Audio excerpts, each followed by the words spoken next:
오늘 우리에게 주신 하나님의 말씀은 에스겔서 9장 8절, 11장 13절, 호세아서 6장 1절에서 3절까지의 말씀입니다. 제목을 다 함께 읽어보겠습니다. 이스라엘의 남은 자를 다 멸절하고자 하시나이까. 아멘. 오늘의 말씀은 두 군데 나오게 됩니다. 에스겔서 9장 8절입니다. 그들이 칠 때에 내가 홀로 있었는지라 엎드려 부르짖어 이르되 아하 주 여호와여 예루살렘을 향하여 분노를 쏟으시오니 이스라엘의 남은 자를 모두 멸하려 하시나이까 라고 한 번 나오게 되고 또 한 번 에스겔서 11장 13절에 나오게 됩니다. 이에 내가 예언할 때 분하야의 아들 블라다가 죽기로 내가 엎드려 큰 소리로 부르짖어 이르되 오라 주 여호와여 이스라엘의 남은 자를 다 멸절하고자 하시나이까 하니라. 이 두 구절 중에서 이스라엘의 남은 자를 모두 다 멸하시려 하시나이까 라는 이 말씀은 매우 독특합니다. 어떻게 보면 이 에스겔 선지자는 현재 바벨론 땅에 있습니다. 바벨론 땅에 있으면서 이스라엘의 남은 자를 걱정하고 있습니다. 그런 거 보면 에스겔 선지자도 남은 자 사상은 이스라엘 안에 남은 자가 있었을 것으로 바라보는 것이 오히려 적합할 듯합니다. 사실 예레미야에서도 마찬가지로 이스라엘의 남은 자라고 하는 것이 장소적으로는 예루살렘인지 아니면 이방 땅인지가 명확하게 하나로 통일되어 있지 않습니다. 어떻게 보면 제가 예레미야 선지자를 통해서 하신 말씀을 함께 여러분들과 묵상할 때 하나님의 남은 자는 장소와 관계없었습니다. 오히려 장소와 관계없이 하나님의 말씀을 듣고 순종하는 하나님의 백성들, 이들이 남은 자가 되는 거였습니다. 그래서 예레미야 선지자는 처음에 시드기야 왕을 통해서 예루살렘에 남아있는 자를 하나님께서 남은 자로 여겼다가 나중에는 바벨론으로 끌려간 자들을 통해서 소망을 주시는 하나님을 발견하게 됩니다. 그래서 제가 그때도 그랬던 기억이 납니다. 장로교에서 얘기하는 것처럼 그런 예정론, 운명처럼 결정지어지는 건 없다라고 말씀을 드렸습니다. 성경에는 그런 거 없습니다. 성경은 언제나 하나님의 계획이 의도와 작정이 예정일 뿐입니다. 어떻게 보면 명확하게 이야기하면 하나님의 계획입니다. 하나님의 계획이 우리는 그것을 마치 운명이나 예정처럼 이해하려고 하는데 그거는 매우 어리석은 생각입니다. 왜냐하면 우리가 하나님 앞에 어떻게 서 있느냐에 따라서 하나님의 계획은 심판에서 구원으로 갈 수도 있고 구원에서 다시금 심판으로 언제든지 갈 수 있기 때문입니다. 어쨌든 간에 이 두 구절을 보면 성경에서 두 번이나 반복된다는 것은 그만큼 중요하다는 이야기입니다. 강조에 강조를 더하는 것이죠. 에스겔서 9장 8절 첫 번째 질문에 이스라엘의 남은 자를 모두 멸하려 하시나이까 라고 하면서 이 에스겔 선지자가 하나님 앞에 질문했을 때는 하나님께서는 별로 답변을 하시지 않습니다. 오히려 그 뒤에 이어지는 말씀들을 보면 특별히 11절에 보라 가는 베옷을 입고 허리에 먹그릇을 찬 사람이 복명하여 이르되 주께서 내게 명령하신 대로 내가 준행하였나이다 하더라 라고 하는 말을 보면 하나님의 그 작정, 계획, 심판의 의지는 그대로 실행된 것 같습니다. 두 번째 질문, 에스겔서 11장 13절에 똑같이 나오는 이 질문은 제가 전에 에스겔서 11장 블라다와 관련된 설교를 한번 한 적이 있긴 있습니다. 이 블라다가 죽음으로 인하여서 이 에스겔 선지자는 큰 충격을 받은 것 같습니다. 부르짖어라고 이야기하면서 오라 라는 감탄사를 사용할 때는 그 정도로 애곡을 나타낸다고 말씀을 드렸습니다. 13절, 내가 예언할 때에 분야의 아들 블랴다가 죽기로 내가 엎드려 큰 소리로 부르짖어 이르되 오라 주 여호와여 이스라엘의 남은 자를 다 멸절하고자 하시나이까 하니라 라고 되어 있습니다. 표준세 번역은 큰 소리로 부르짖어 아뢰었다. 그것도 그래서 내가 엎드려 얼굴을 땅에 대고라고 하면서 매우 황송하지만 그래도 하나님 왕 앞에 조아려서 간곡히 탄원하는 듯한 모습을 보이고 있습니다. 주 하나님 이스라엘의 남은 사람들마저 완전히 없애버리려고 하십니까? 라고 하는 이 말을 통해서 확실히 에스겔은 이처럼 하나님의 남은 자 사상은 유다의 예루살렘의 남은 자를 통해서 그들이 다시금 하나님께서 회복해 주시면 나라가 다윗의 왕조가 다시 세워지고 결국 이사야 선지자가 이야기했던 것처럼 시온이 새롭게 부흥을 이루어서 메시아에 의해서 다시금 자기 자신들도 바벨론이 아니라 고국으로 돌아올 수 있을 것을 기대했었던 것처럼 보이게 됩니다. 그런데 이 두 번째 질문 앞에서는 하나님이 침묵하시지 않습니다. 첫 번째 질문 앞에서는 구체적인 답변을 피하셨던 하나님께서 이 두 번째 질문 앞에서는 하나님께서 구체적으로 답변하시는 것이 나오게 됩니다. 우리가 한 가지를 더 생각해 볼 필요가 있습니다.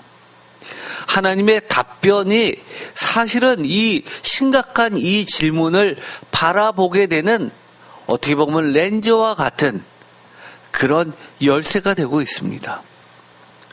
그 뒤에 나오는 하나님의 답변을 보면 11장 14절부터 시작된 이 말씀을 보면 너무나 놀라운 이야기를 해주고 계십니다.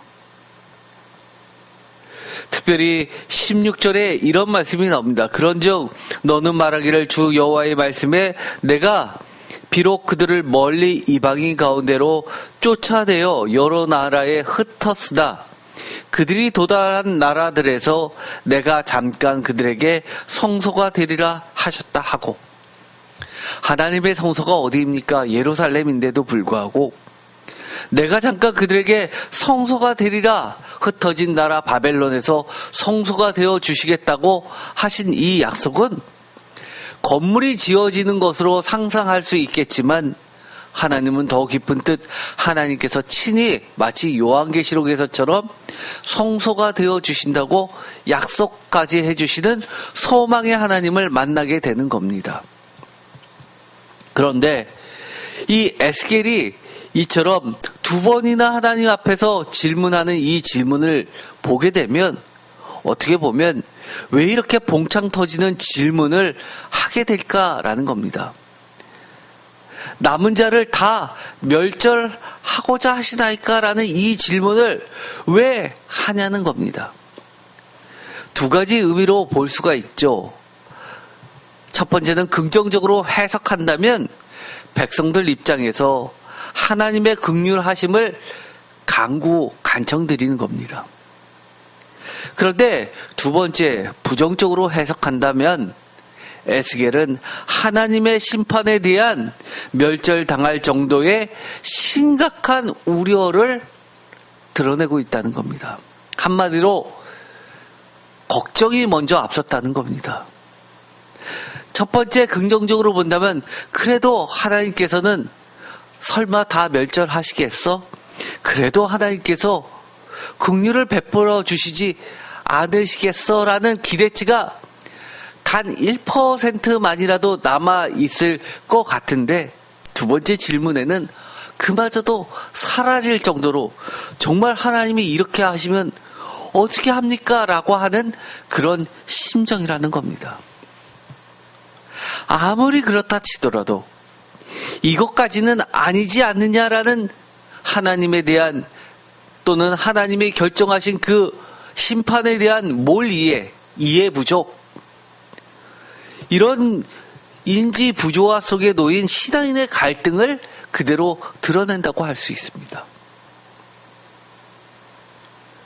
강하게 뭘 이해라고 하든, 약한 의미의 이해 부족이라고 하든, 아예 이해를 못했다고 하든, 아니면 조금 부족한다 한다 하더라도 이 모두는 부정적인 생각이 지배적이라는 것만은 분명합니다. 그럼에도 불구하고 어떻게 에스겔은 하나님의 선지자의 역할을 끝까지 감당할 수 있었겠는가라는 질문을 해보면 이 에스겔이 하나님께 던졌던 이 두 번의 질문에 대해서 우리가 올바로 해석할 수 있는 힌트는 주어지게 됩니다.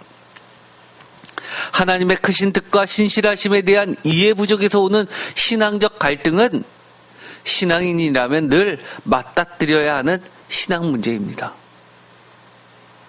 이런 적이 없으십니까? 여러분 신앙생활을 할 때 하나님의 보호하심을 믿습니다. 그래서 신앙생활을 하는 것이죠. 그런데 어려움을 당합니다. 그러면 하나님이 왜 나에게 이렇게까지 하실까? 이런 생각 안 드십니까? 완전히 망하기 전에 하나님께서 기적적으로 성경에 있는 수많은 이야기들처럼 반전의 반전을 꾀하시면서 높여주셔야 되는 것 아닌가? 이대로 무너뜨리실 것인가? 에스겔의 질문처럼 한다면 하나님, 저를 완전히 망하게 하실 겁니까? 하나님, 저를 완전히 죽이실 작정이십니까? 라고 하는 질문과 사실 같은 의미입니다. 어떻게 보면 이 에스겔의 질문은 모든 신앙인이 겪게 되는 질문이기도 합니다.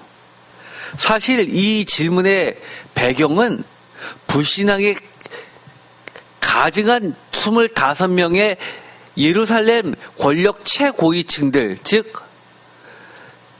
왕자라든지 제사장들이라든지 장로들로 구성되어 있는 이 25명의 장로들의 이야기로부터 시작이 됐던 겁니다.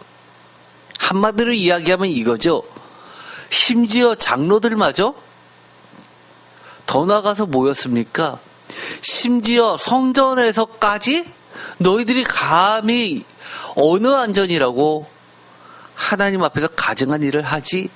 라는 어떻게 보면 하나님에 대한 뭘 이해라기보다도 이런 25명의 최고위층 왕자나 제사장이나 장로들에 대한 뭘 이해, 전혀 수용 불가능한 태도가 오히려 더 적합해 보입니다.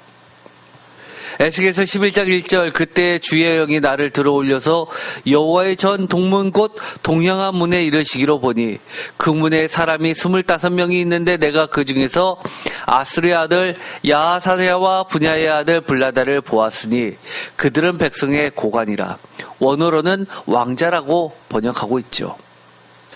2절 그가 내게 이르시되 인자야 이 사람들은 불의를 품고 이 성중에서 악한 꾀를 꾸미는 자니라. 이 사람들의 정체성을 하나님께서 그대로 드러내 주십니다. 왜냐하면 아스리의 아들 야하사냐, 분야의 아들 블라다라는 이 인물은 성경에 매우 제한되게 나온 이름들이라서 도대체 어떤 인물인지 잘 모릅니다. 다만 이렇게 이름이 실명이 거론될 정도라면 많은 사람들의 신망을 받고 있었던 대표적인 종교 지도자였던 것만은 분명합니다. 예를 들어서 대한민국에 전 세계가 알만한 목사님들 계시죠? 유명한 목사님들. 이름만 내면 전 세계 단일교회에서 1, 2, 3등을 차지할 수 있는 그런 목사님들입니다. 여기서 보면 아스리 아들 야하사냐, 분야의 아들 블라다라고 하면 모든 사람이 이분들은 정말 대단하신 분들이야. 신실하신 분들이야. 라고 할 만한 그런 분들이라는 거죠. 그런데 이 블라다라는 이 이름은 특별히 여호와는 구원하신다, 여호와는 자유케 하셨다라는 뜻을 가진 이 인물입니다. 그런데 이 에스겔서에서는 명확하게 백성을 그릇된 길로 인도하다가 갑자기 죽임당한 지도자로서 그려내고 있는데, 사실 많은 사람들이 심지어 제사장 출신의 에스겔조차도 이분들은 정말 예루살렘의 남은 자를 이끌 수 있는 영적인 지도자라고 믿고 있었던 것만은 명확합니다. 그래서 이들이 하나님의 심판을 받을 때 하나님께 따지듯이 부를 수 있었던 겁니다. 블라다를 보면 명확하게 여호와는 구원하신다, 여호와는 자유케 하셨다라는 뜻을 가지고 있는 이름이기 때문에 그 이름대로 하나님은 분명하게 이들을 통해서 다시금 구원해 주시겠지, 회복시켜 주시겠지라고 너무나 굳게 믿고 있었던 종교 지도자입니다. 그런데 하나님께서 이를 치십니다. 그러자 믿고 있었던 그 고정관념, 신념, 이것이 송두리째 무너지면서 하나님께 물었던 겁니다. 이스라엘의 남은 자를 다 멸절하시려 하시나이까? 이 말 속에는 어떤 뜻도 갖고 있나요? 내가 알고 있던 그분까지도 하나님께 치셨다면 도대체 이 땅에 하나님 기준에 합격할 사람이 어디 있어? 다 죽지 라고 하는 겁니다. 저런 사람도 하나님께서 심판하시는데 나는 끼지도 못하잖아. 나는 아예 생각조차도 말아야 되는 거 아니야? 이제 나는 소망이 없는 거 아니야? 라고 한다는 겁니다. 사실 이 남은 자라고 하는 것은 이처럼 에스겔서 5장 10절에 보면 너희 중에 남은 자를 다 사방에 흩뜨리라 라고 하는 것만 보더라도 1차적으로는 남은 자 사석은 예루살렘에 남아있는 일부 백성들입니다. 그런데 이 남은 자를 사방에 흩어진다라고 해서 디아스포라가 돼버리고 맙니다. 6장 8절 중에서 이방인들 중에 살아남은 자가 라고 하는 것을 보면 남은 자 사상은 이방인에 있는 남은 자로 바뀌는 과정임을 알 수 있습니다. 6장 9절도 바로 이방인들 중에 남은 자가 되게 되죠. 에스겔서 9장 8절은 이스라엘의 남은 자이고 11장 13절도 이스라엘의 남은 자이고 17장 21절에도 그 남은 자라는 것은 이스라엘의 남은 자이고 23장 25절에도 남은 자는 이스라엘의 남은 자입니다. 그런데 점차 그 희망마저도 사라지게 되고 결국은 흩어져 있는 자 중에서 하나님이 남겨둔 그루터기가 되는 겁니다. 하나님의 계획과 의도는 무엇일까요? 예루살렘의 남은 자의 심판을 선포하시는 하나님의 진짜 계획은 뭘까요? 남은 자를 통한 바로 새 창조의 회복입니다. 새 창조가 뭘까요? 창세기 1장에 창조를 하셨습니다. 온 땅이 하나님의 심판을 피할 수 없을 정도로 가증해졌습니다. 그러자 하나님께서 노아의 홍수 때처럼 다 심판하시는 것이 아니라 다시금 창조를 시작하십니다. 새 하늘과 새 땅, 새 언약, 새 사람, 새 정돈, 새 성전 등을 통해서 회복시켜 주시는 겁니다. 우리가 몇 가지를 좀 정리해 볼까요? 이것은 중요합니다. 제가 일부러 구체적으로 길어질까봐 본문은 넣지 않았습니다. 여러분이 다 아는 겁니다. 정리를 한번 해봅시다. 예레미야 하면 대표적으로 가장 중심사랑 가장 중요한 게 뭐죠? 새 언약입니다. 예레미야서 31장 33절 신약을 이야기하죠. 예레미야 하면 제일 먼저 떠올라야 되는 게 이 새 언약입니다. 그 다음에 마음의 할례를 강조하면서 새 사람을 이야기하죠. 새 영을 부어주신다. 이사야서에서 가장 중심 사상이 뭐죠? 저는 이렇게 꼽았습니다. 메시아 사상이라고 그랬습니다. 그런데 사실 학자들은 꼽는 데 있어서 첫 번째로 꼽는 게 시온주의. 이것을 꼽는 경우들이 많이 있습니다. 특별히 이사야 선지서에서 중심 내용은 시온을 통해서 하나님의 율법이 다시금 선포되는 것이요. 새 시온, 그리고 새 하늘과 새 땅 이야기도 나옵니다. 제가 이 새 시온에 대해서 이야기할 때는 새로운 시온은 다름 아니라 교회라고 말씀을 드렸습니다. 새 하늘과 새 땅, 새롭게 창조되는 하나님의 세계를 이야기합니다. 에스겔은 뭐죠? 제가 에스겔에서 개론을 할 때 제일 첫 번째 한 게 있었죠. 개론 1장부터 마지막까지 쭉 흩으면서 본문을 읽으면서 시간별로 계산하면서 갔던 것이 있습니다. 바로 하나님의 영광이 예루살렘 성전을 떠나서 다시금 돌아오는 것. 결국은 40장부터 48장까지 무엇을 이야기하고 있었습니까? 가장 중요한 거, 새 성전입니다. 하나님께서 직접 지으신 하늘나라의, 하나님 나라의 성전이 이 땅에 펼쳐지는 겁니다. 새 성전입니다. 그리고 하나님께서 남은 자를 통해서 새롭게 형성되는 새 이스라엘입니다. 그러면 공강복음서, 마태마가 누가복음은 뭡니까? 복음서는 한마디로 이야기하면 새 언약, 신약의 성취인 새, 참이라고 표현할 수도 있습니다. 참 메시아 예수 그리스도를 이야기합니다. 구원의 완성이죠.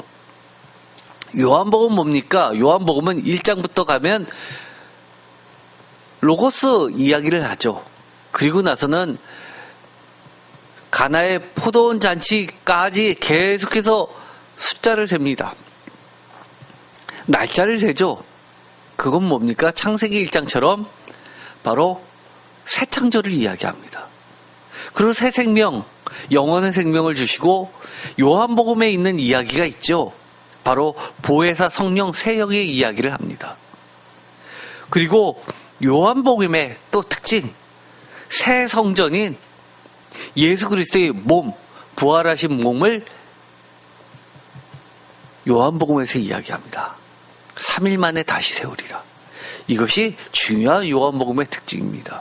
사도행전은 뭐죠? 성령입니다. 역시 새영, 성령. 그리고 사도행전을 시작할 때 승천하신 예수님을 바라보면서 질문하는 이 제자들의 모습을 통해서 이스라엘의 회복을 묻고 새 이스라엘의 회복, 즉 성도, 새 나라, 그리스도의 영원한 나라를 이야기하고 있는 것이 사도행전입니다. 로마서는 뭡니까? 로마서는 그야말로 성령에 의한 새 사람 이야기를 하죠. 아담과 비교를 합니다. 옛사람과 새 사람을 비교하면서 새 사람이 뭐냐라고 할 때 이 로마서 8장부터는 율법의 조문대로 하나님의 말씀을 읽는 것이 아니라 성령에 의해서 새롭게 하나님의 말씀을 읽고 이해하고 몸으로 담아내는 사람을 이야기합니다. 마지막으로 요한계시록에 가면 이 모든 것이 완성됨을 나타내고 있죠. 새 하늘과 새 땅의 완성, 새 예루살렘, 새 도성, 새 성전 완성, 새 이스라엘 성도의 완성, 새 생명, 영원한 생명의 완성 같은 것들을 대거 드러내고 있습니다. 누구에 의해서 주도되고 있습니까? 이건 중요한 이야기입니다. 말씀이신 어린 양에 의해서 처음부터 끝까지 주도되고 있죠. 이것이 어떻게 보면 성경을 간단하게 요약할 수 있는 핵심 내용들입니다. 두 번째, 이 에스겔의 질문을 통해서 우리는 반드시 기억해야 될 게 있습니다. 심판을 선포하시는 하나님의 진짜 의도가 뭐냐는 겁니다. 이건 또 전에 설교한 적이 있습니다. 회개에 의한 하나님의 긍휼과 빠른 회복입니다. 회개를 안 하면 결국 회복은 더디 됩니다. 에스겔서의 특징이 뭐죠? 에스겔서는 특징이 우리가 알고 있는 것하고 약간 다릅니다. 우리는 어떻게 생각하죠? 회개하면 죄 사함을 깨끗하게 받고 그리고 나서 새롭게 된다고 생각을 합니다. 그런데 에스겔은 명확하게 우리가 읽어보면 제가 설교를 한 적도 있습니다. 우리가 지저분한데 하나님께서 에스겔서에서는 뭐라고 이야기하냐면 깨끗한 물로 우리를 씻겨서 우리를 새롭게 하시는 겁니다. 우리가 먼저 어느 정도 해서 깨끗해지는 게 아니라 지저분한데도 불구하고 더러운데도 불구하고 심지어 길거리에 버려졌는데도 불구하고 하나님께서 불쌍히 여겨주셔서 데려다 키우십니다. 그게 바로 에스겔서의 아주 큰 특징 중에 하나죠. 회개에 의한 하나님의 긍휼하심이 어느 정도냐면 심지어 회개할 수 없는 상태의 우리들조차도 회개를 시켜주셔서 그만큼 빠르게 하나님의 열정으로 우리를 회복시켜주고 계시다는 겁니다. 그런데 이처럼 심판을 선포하시는 하나님의 진짜 의도, 우리는 이 에스겔을 통해서 뭔가 에스겔의 처절함이 보였죠. 그런데 이처럼 에스겔처럼 하나님을 온전히 이해하지 못한 그런 모습이 사실은 성경책 여러 군데서 찾아볼 수 있습니다. 예를 들어서 이겁니다. 호세아 선지자 같은 경우에는 호세아서를 보면 1장부터 하나님께서 부르십니다. 호세아를 선지자로 부르신 하나님의 첫 메시지가 있습니다. 무엇일까요? 예를 들어서 이사야처럼 하나님께서 누가 나를 위하여 갈고, 아니면 예레미야처럼 내 입이 대다오, 뭐 이런 이야기가 있을 것 같죠. 호세아는 첫 메시지가 이겁니다. 호세아서 1장 2절, 여호와께서 처음 호세아에게 말씀하실 때 여호와께서 호세아에게 이르시되 너는 가서 음란한 여자를 맞이하여 음란한 자식을 낳아라. 이 나라가 여호와를 떠나 크게 음란함이니라 하시니. 선지자처럼 치고 너무 이상합니다. 우리가 목사님이 됐습니다. 하나님께서 첫 사역이 뭐냐라고 할 때 하나님의 말씀을 선포하는 거라고 모두 다 생각합니다. 그런데 목사 안수 받자마자 하나님께서 임하셔서 강민아, 너 이상한 데 가서 몸 파는 여자와 결혼해라. 그래서 음란한 자식을 낳아라. 그 자식이 네 자식인지 남의 자식인지 모르는 자녀를 낳아라라고 한다면 제가 가서 그렇게 하겠습니까? 만약에 그렇게 하면 많은 사람들이 그러겠죠. 저 목사님 사탄에 씌었다고 그러겠죠. 그런데 첫 사역이 이런 거라는 겁니다. 여호와께서 처음 호세아에게 말씀하시는데 너는 가서 음란한 여자를 맞이하여 음란한 자식들을 낳아라. 그러자 호세아는 어떻게 했습니까? 에스겔처럼 이게 뭐예요? 이렇게 이야기하지 않습니다. 그대로 그 명령을 수행합니다. 호세아서는 시기적으로는 이 12소 선지서에서 제일 앞서 있지 않습니다. 그럼에도 불구하고 그렇기 때문에 이 호세아서는 하나님의 이 명령을, 엄중한 명령을 그대로 수행했기 때문에 12소 선지자의 첫 번째를 장식합니다. 하나님께서 야, 소선지서는 이거지. 호세아야. 호세아가 역시 12선지자 중에 최고야 라고 그렇게 말씀하시는 것처럼 들리게 되는 겁니다. 소선지자가 왜 12개입니까? 12지파를 상징하기 때문에 아닙니까?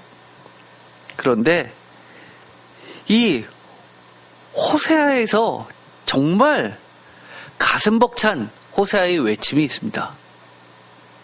너무나 이해 안 가지만, 너무나 우리가 이해할 수 없는 하나님의 사역이지만 그것을 수행했던 이 호세아의 외침이 호세아서 6장에 나오게 됩니다. 6장 1절, 제가 너무너무 사랑하고 좋아하는 말씀입니다. 6장 1절부터 3절까지 다 같이 읽겠습니다. 오라, 우리가 여호와께로 돌아가자. 여호와께서 우리를 찢으셨으나 도로 낫게 하실 것이요 우리를 치셨으나 싸매어 주실 것임이라. 여호와께서 이틀 후에 우리를 살리시며 셋째 날에 우리를 일으키시리니 우리가 그의 앞에서 살리라. 그러므로 우리가 여호와를 알자. 힘써 여호와를 알자. 그의 나타나심은 새벽빛같이 어김없나니 비와 같이 땅을 적시는 늦은 비와 같이 우리에게 임하시리라 하니라. 아멘. 이 짧은 1절에서 3절까지의 말씀은 제가 청년 때부터 왜 그렇게 이 말씀을 읽으면 가슴이 벅찼는지 모릅니다. 제가 하나님 앞에 은혜를 받고 나서 회개를 하는데요. 하나님, 이 기도를 많이 했습니다. 저 하나님 앞에 너무너무 잘못한 게 많습니다. 그런데 하나님, 저는 벌을 받으려면 하나님한테 받겠습니다. 하나님이 어떤 벌을 내리시더라도 저 끝까지 벌 받겠습니다. 왜냐하면 제가 하나님한테 맞으면 하나님이 도로 낫게 해주실 거 아닙니까? 저는요, 제가 찢겨지더라도 하나님이 치료해 주시고 다시 싸매어 주시는 것을 기대합니다. 그런 기도를 참 청년 때 많이 했습니다. 대학생 때. 지금 생각하면 참 요즘에 그런 청년 잘 없을 것 같아요. 하나님의 말씀 갖고 그렇게 울면서 기도하는 청년. 근데 저는 하나님께서 은혜를 주셔서 그렇게 기도하게 하셨습니다. 제가 제 자신을 보면은요, 청년 때 제가 너무너무 잘못한 게 많았습니다. 그래서 하나님 앞에 너무 부끄러웠습니다. 이 2절도 너무 유명한 말씀이죠. 이틀 후에 우리를 살리시며 셋째 날에 우리를 일으키시니. 이것이 예수 그리스도의 부활의 이야기 아닙니까? 우리가 그의 앞에서 살리라.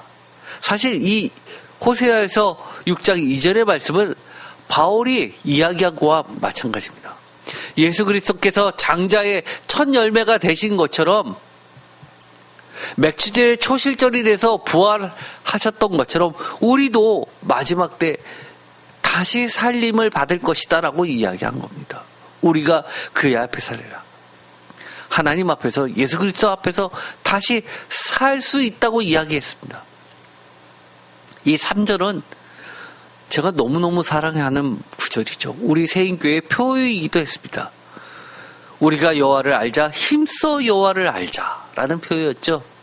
여호와를 아는데요, 어떻게 알라고요? 표준세 번역은 이렇게 이야기합니다. 우리가 주를 알자, 애써 주를 알자. 저는요, 이 3절을 읽어보면 호세아의 마음이 조금 이해가 됩니다. 아까 1장의 첫 번째 사역의 이야기를 말씀드렸습니다. 그 첫 번째 사역을 감당하는 과정에서 호세아의 고민이 보이게 됐던 겁니다. 저는요. 그렇게 하면서도 얼마나 속이 탔겠습니까? 그런데 호세아는 어떻게 했다는 겁니까? 당장은 잘 이해가 안 돼도 이게 뭐지? 왜 이렇게 해야 되지? 라고 하면서도 어떻게 했어요? 계속해서 하나님께 애써 하려고 노력했다는 게 보이게 됩니다. 매 순간 하나님과 내 생각이 많이 다른 것 같아도 정말 힘써 하려고 애썼던 이 호세아의 모습이 보이는 겁니다. 저는요. 많은 사람들이 그렇게 착각하는 경우가 있습니다. 하나님을 알려면요, 성경 공부하면 하나님을 잘 알 수 있다고 생각합니다. 여기가 뭐 학원입니까? 교회가 뭐 학원이에요? 교회가 뭐 대학입니까? 상아탑입니까? 지식적으로 배우면 하나님은 그만큼 잘 알게 됩니까? 박사입니까? 아니요. 성경은 그렇게 이야기하지 않습니다. 신기하게도요, 하나님의 말씀, 성경 말씀은 성령의 책이었기 때문에, 성령으로 기록된 책이기 때문에 성령님이 가르쳐 주시지 않으면 사실 우리가 온전히 알 수가 없습니다. 하나님의 은혜가 아니면 깨닫지 못한다는 이야기입니다. 알아도 어렴풋이 알게 되고 또 잘못 알 수도 있다는 겁니다. 그런데요, 저는 이렇게 이야기합니다. 아까도 질문으로 다시 돌아가 볼까요? 도대체 나는 왜 이러지? 또는 하나님은 나에게 왜 이렇게까지 하시지? 라는 이 신앙의 질문 앞에 놓이게 될 때 우리는 분명히 신앙적 갈등을 겪게 되는 거죠.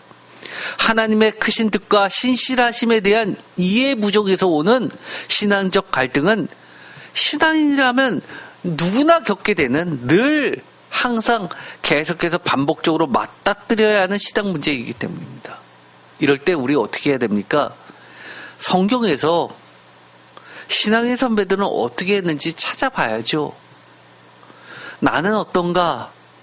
성경에서 말씀하시는 하나님이 가르쳐 주신 교과서는 뭔가 찾아봐야죠. 욥의 경우를 한번 보겠습니다. 욥기 38장 1절 그때 여호와께서 폭풍우 가운데서 욥에게 말씀하여 이르시되 2절 다 같이 읽겠습니다. 무지한 말로 생각을 어둡게 하는 자가 누구냐?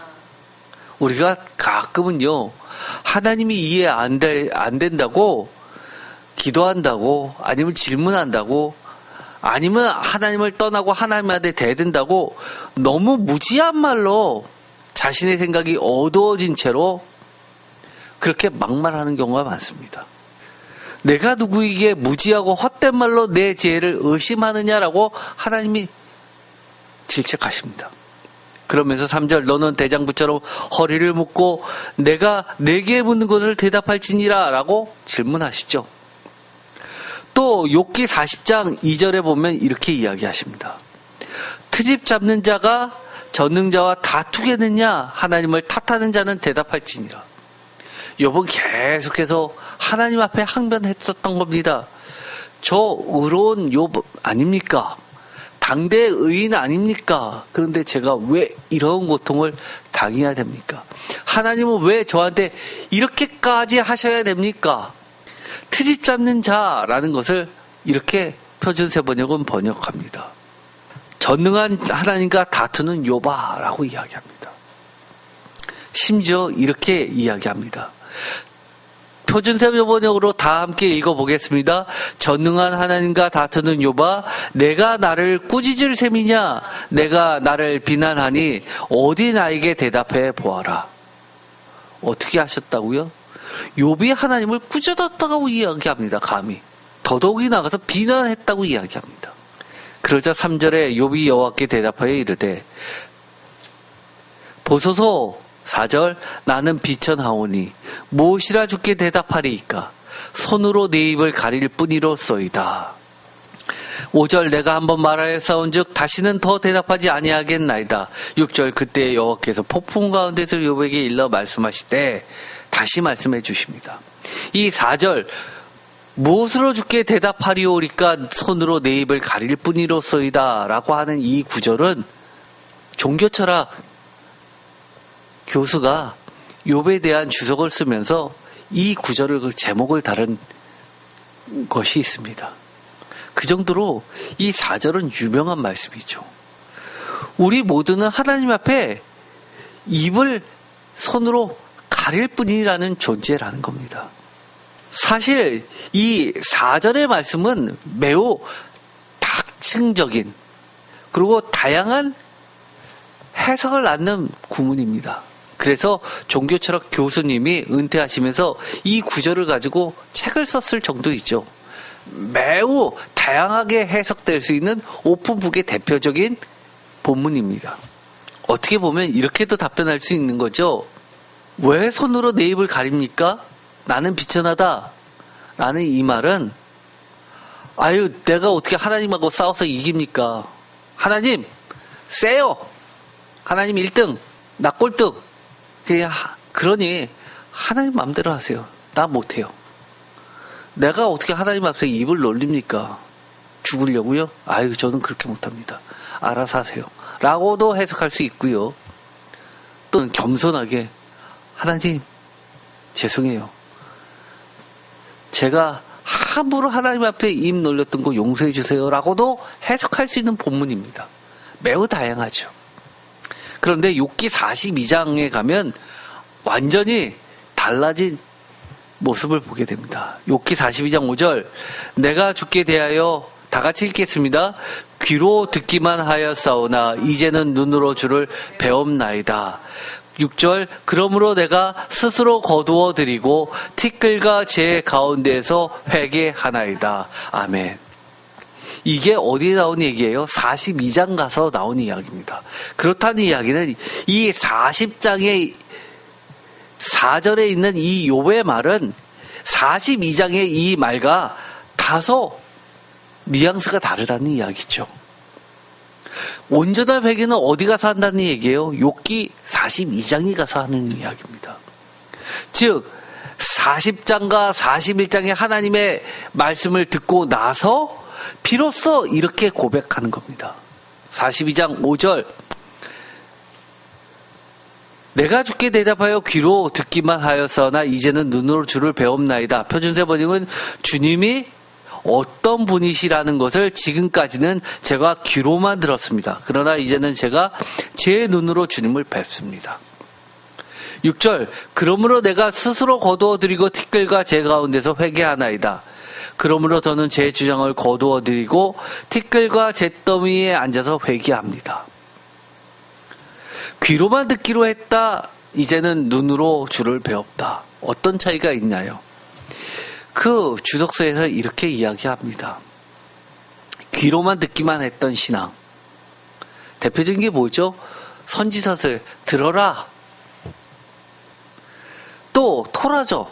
토라의 꽃이 뭡니까? 이스라엘 사람들에게 있어서 신명기 쉐마 이스라엘입니다. 들으라.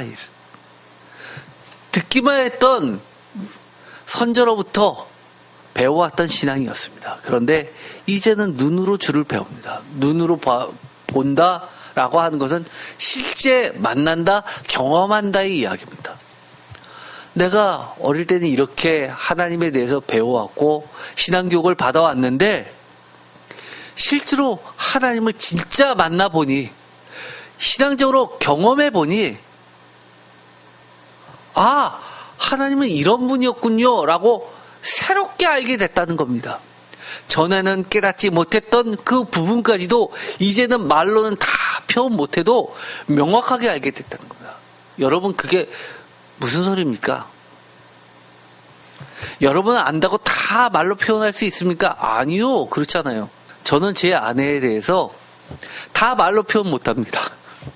그러나 압니다. 명확하게 알죠. 사랑하는 사이는 다 말로 표현 못합니다. 하지만 명확하게 합니다. 하나님, 실제로 하나님을 만나보니까 다 말로 표현은 못하는데 이걸 뭐라고 해야 될지는 모르겠지만 인간의 언어로는 다 표현 불가능하지만 하나님은 이런 분이시다.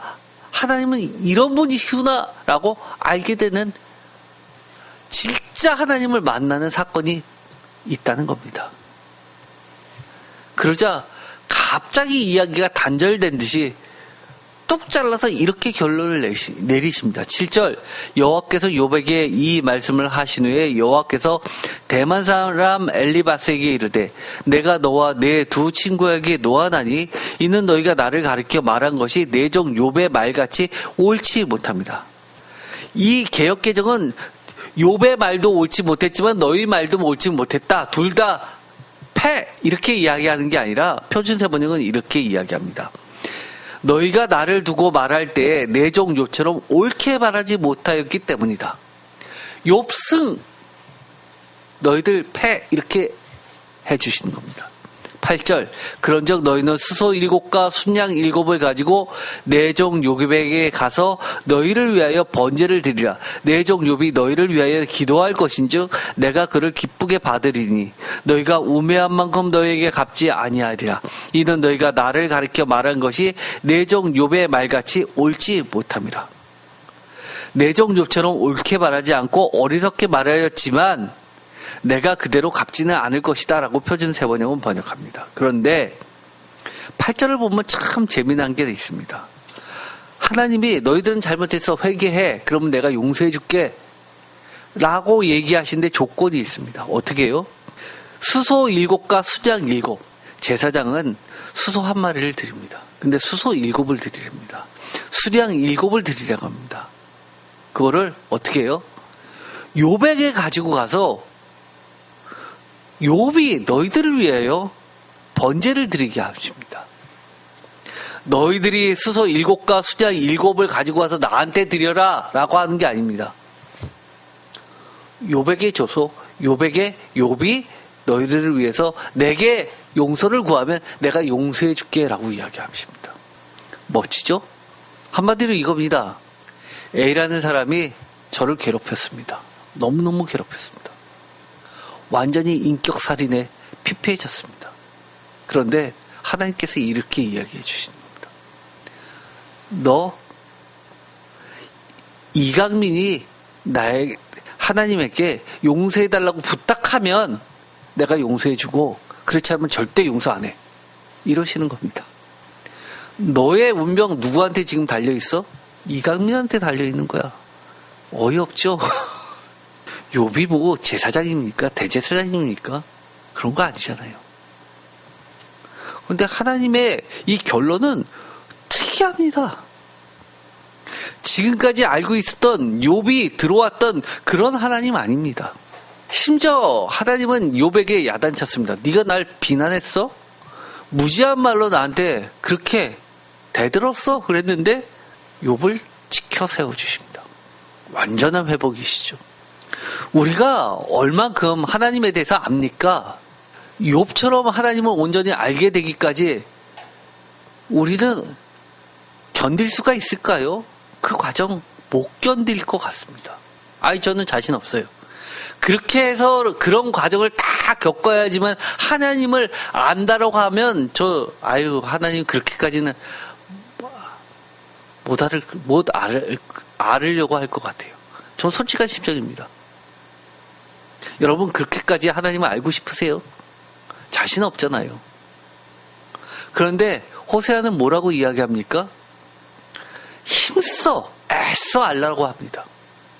어느 순간까지요? 도저히 너가 이해 안 되잖아. 그래도 애써봐.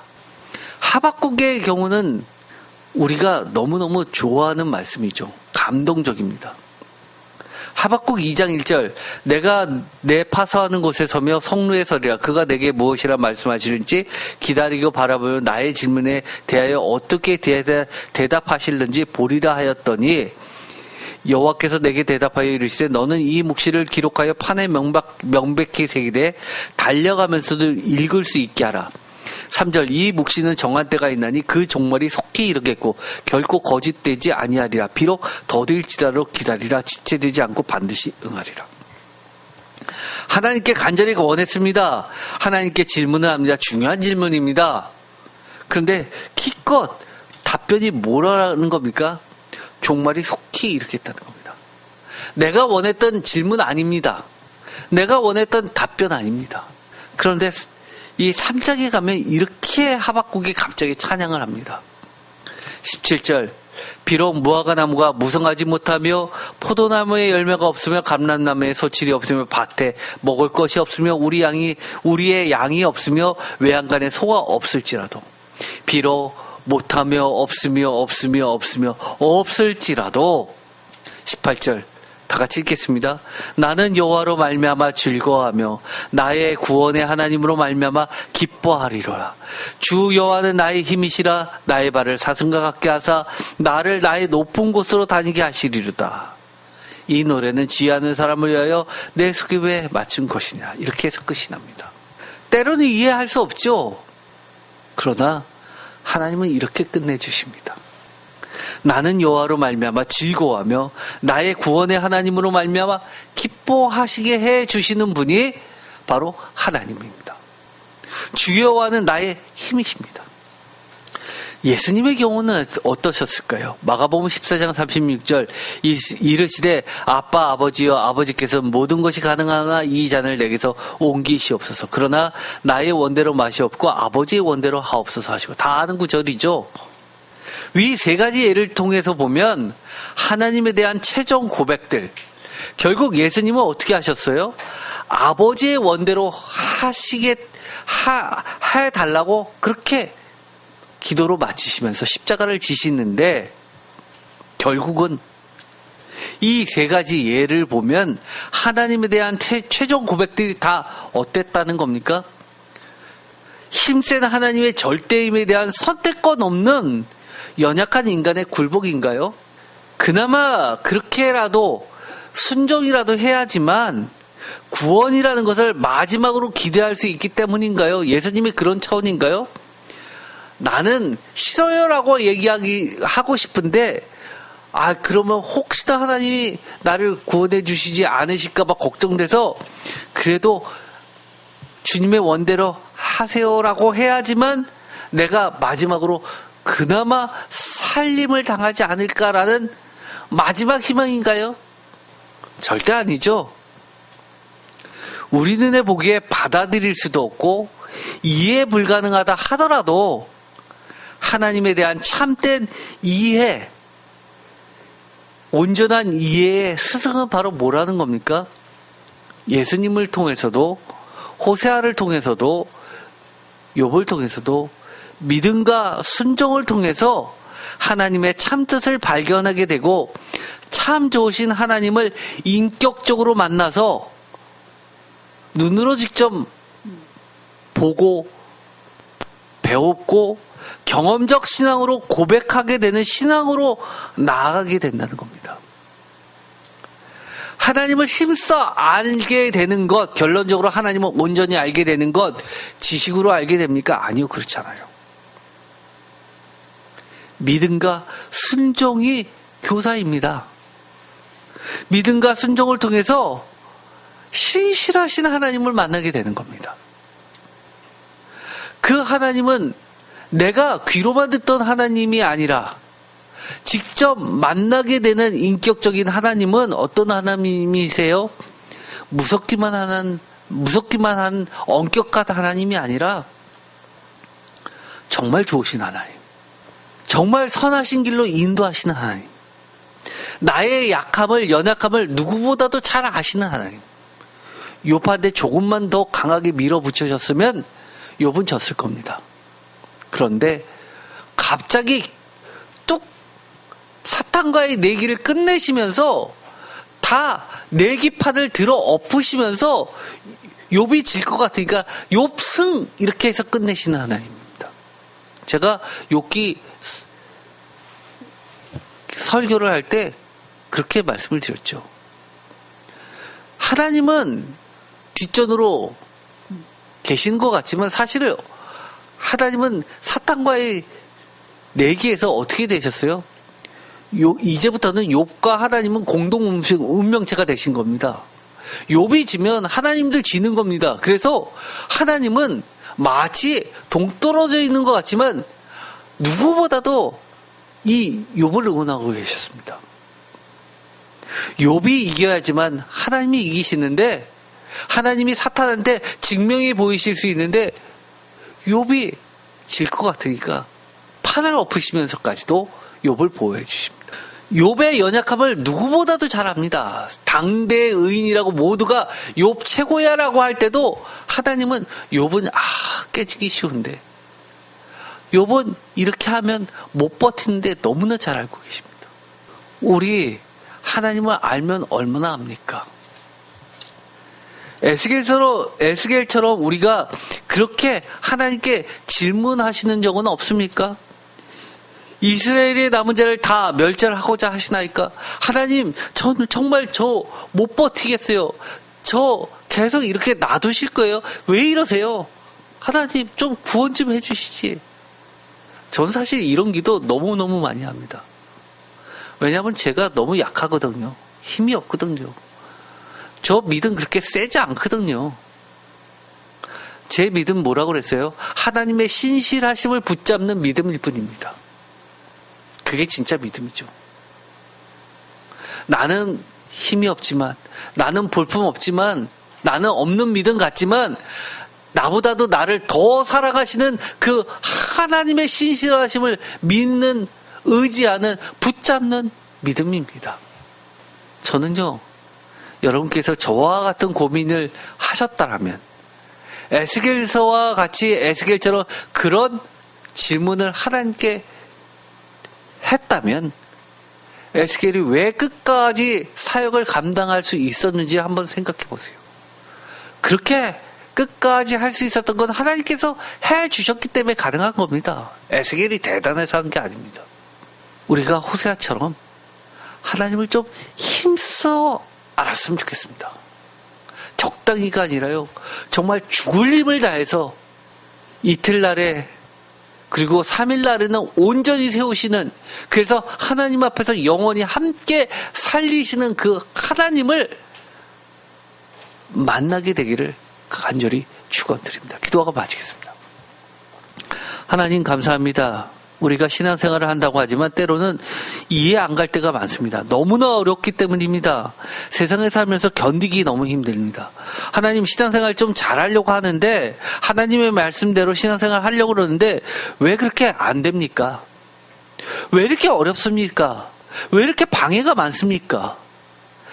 때로는 하나님도 너무하시다 생각될 때가 있습니다. 좀 적당히 구원 좀 시켜주시지. 적당히 피할 길 좀 주시지.